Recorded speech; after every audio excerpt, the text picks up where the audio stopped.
ತ್ರಿವರ್ಣ ತಾರಾಲಯಕ್ಕೆ ಸ್ವಾಗತ. ನಾನು ಪವಿತ್ರ ಗೌಡ. ಸ್ವರ ಮಾಂತ್ರಿಕ ಇಸೈಮಾನಿ ಇಳೆಯರಾಜ ಸಖತ್ ಸಿಟ್ಟಿಗೆದ್ದಿದ್ದಾರೆ. ತಮಿಳಿನ ಸೂಪರ್ ಸ್ಟಾರ್ ಅಜಿತ್ ವಿರುದ್ಧ ಕೆಂಡಾಮಂಡಲರಾಗಿದ್ದಾರೆ. ಅರೆ, ಇದ್ಯಾಕೆ ಇಳೆಯರಾಜ ಕಣ್ಣು ಕೆಂಪಾಗಿದೆ ಅನ್ನೋ ಪ್ರಶ್ನೆ ಸಹಜವಾಗಿ ಮೂಡುತ್ತೆ.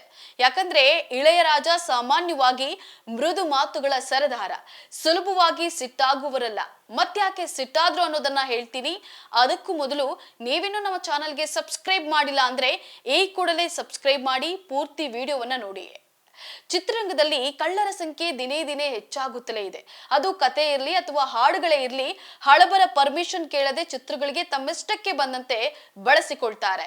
ವಿಚಾರ ಬೆಳಕಿಗೆ ಬಂದಾಗ ಸ್ಫೂರ್ತಿಯ ಗೀತೆ ಮತ್ತು ಕತೆ ಚೆನ್ನಾಗಿದ್ವು, ಅದಕ್ಕೆ ತೆಗೆದುಕೊಂಡಿದ್ವಿ ಅಂತ ಸಬೂಬು ಹೇಳ್ತಾರೆ. ಮತ್ತೆ ಕೆಲವರು ಮೊಂಡುತನದ ಪ್ರದರ್ಶನ ಮಾಡಿ ಕಾನೂನು ಸಮರಕ್ಕೆ ಮುಂದಾಗ್ತಾರೆ. ಹೀಗಾಗಿಯೇ ಹಾಡು ಅಥವಾ ಕಥೆಯ ಮೂಲ ಸೃಷ್ಟಿಕರ್ತರು ಆಗಾಗ ಕೆರಳಿ ಕೆಂಡುವಾಗ್ತಾರೆ, ಕಾನೂನು ಸಮರವನ್ನ ಸಾರ್ತಾರೆ.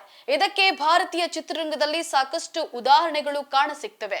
ಸದ್ಯ ಸಂಗೀತ ಸಂಯೋಜಕ ಇಳೆಯರಾಜ ಇಂಥದ್ದೇ ಒಂದು ತಕರಾರನ್ನ ಎತ್ತಿದ್ದಾರೆ. ತನ್ನ ಸಂಗೀತವನ್ನ ಬಳಸಿಕೊಂಡಿದ್ದಾರೆಂದು ದೊಡ್ಡ ಮೊತ್ತದ ಡಿಮ್ಯಾಂಡ್ ಅನ್ನ ಇಟ್ಟಿದ್ದಾರೆ. ಇಳೆಯರಾಜ ಭಾರತೀಯ ಚಿತ್ರರಂಗದ ಸಂಗೀತ ಕ್ಷೇತ್ರದ ದಂತಕತೆ. ಇಲ್ಲಿಯವರೆಗೂ ಲೆಕ್ಕ ಇಲ್ಲದಷ್ಟು ಹಾಡುಗಳಿಗೆ ಟ್ಯೂನ್ ಹಾಕಿರುವ ಇವರು ಆಗಾಗ ತಮ್ಮದೇ ಚಿತ್ರರಂಗದವರ ಮೇಲೆ ಕೆಂಡ ಕಾರ್ತಾರೆ. ಇದಕ್ಕೆ ಕೈಗನ್ನಡಿ ಅನ್ನುವಂತೆ ಸದ್ಯ ಇಳೆಯರಾಜ ತಮ್ಮ ಚಿತ್ರರಂಗದ ಅಜಿತ್ ಕುಮಾರ್ ಮತ್ತು ತಂಡದ ವಿರುದ್ಧ ಕಿಡಿಕಾರಿದ್ದಾರೆ. ಲೀಗಲ್ ನೋಟಿಸ್ ಸಹ ಕಳಿಸಿದ್ದಾರೆ. ಮತ್ತೆ ಕೆರಳಿ ಕೆಂಡವಾದ ಇಳೆಯರಾಜ 5 ಕೋಟಿ ರೂಪಾಯಿಗೆ ಡಿಮ್ಯಾಂಡ್ ಇಟ್ಟ ಸಂಗೀತ ಬ್ರಹ್ಮ. ಅಜಿತ್ ಚಿತ್ರಕ್ಕೆ ಶಾಕ್ ಕೊಟ್ಟ ಸ್ವರ ಮಾಂತ್ರಿಕ.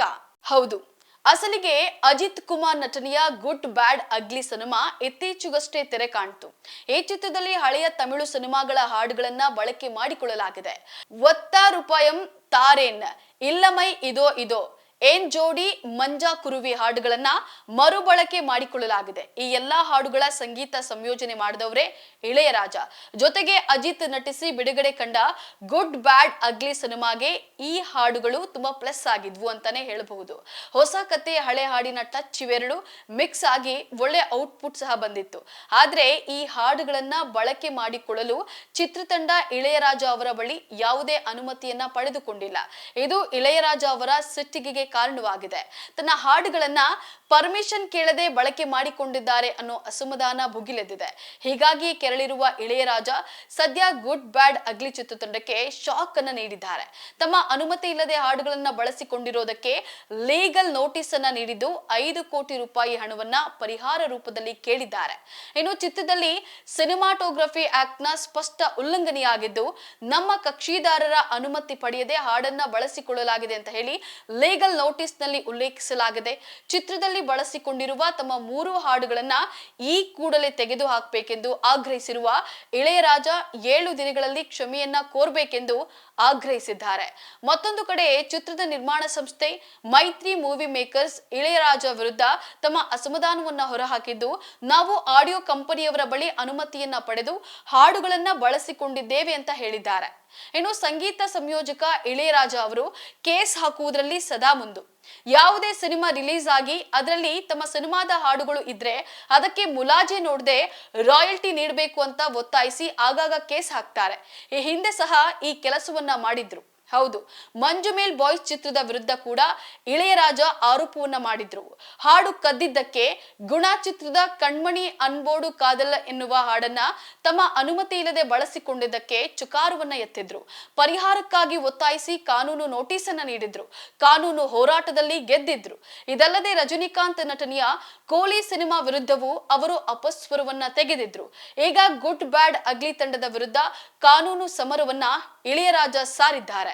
ಇನ್ನುಳಿದಂತೆ ಸದ್ಯ ಅಜಿತ್ ಅಭಿನಯದ ಗುಡ್ ಬ್ಯಾಡ್ ಅಗ್ಲಿ ಈ ವಿವಾದಗಳ ಹೊರತಾಗಿ ಬಾಕ್ಸ್ ಆಫೀಸ್ ನಲ್ಲಿ ಹಣವನ್ನ ದೋಚ್ತಾ ಇದೆ.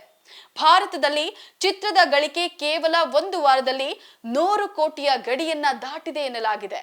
ಇನ್ನು ಅಜಿತ್ ಅಭಿಮಾನಿಗಳು ಕೂಡ ಚಿತ್ರವನ್ನ ನೋಡಿ ಖುಷಿಯಾಗಿದ್ದು ದಿನದಿಂದ ದಿನಕ್ಕೆ ಪ್ರೇಕ್ಷಕರ ಸಂಖ್ಯೆಯಲ್ಲಿ ಏರಿಕೆಯಾಗ್ತಿದೆ ಎಂದು ತಮಿಳು ಮಾಧ್ಯಮಗಳು ವರದಿಯನ್ನ ಮಾಡಿವೆ. ಸದ್ಯ ಇಳೆಯರಾಜ ಗುಡ್ ಬ್ಯಾಡ್ ಅಗ್ಲಿ ಚಿತ್ರತಂಡದ ವಿರುದ್ಧ ಕಾನೂನು ಸಮರ ಸಾರಿದ್ದು, ಈ ವಿವಾದ ಯಾವಾಗ ಅಂತ್ಯವಾಗುತ್ತೆ, ಇಬ್ಬರ ನಡುವೆ ಈ ಹೋರಾಟದಲ್ಲಿ ಗೆಲ್ಲೋರ್ ಯಾರು ಸೋಲೋರ್ ಯಾರು ಅನ್ನೋದನ್ನ ನೋಡ್ಬೇಕಿದೆ. ಅಲ್ಲದೆ ಮೈತ್ರಿ ಮೂವಿ ಮೇಕರ್ ಸಂಸ್ಥೆ ಕ್ಷಮೆ ಕೇಳುತ್ತಾ ಅನ್ನೋದನ್ನ ಕೂಡ ಕಾದು ನೋಡ್ಬೇಕಿದೆ.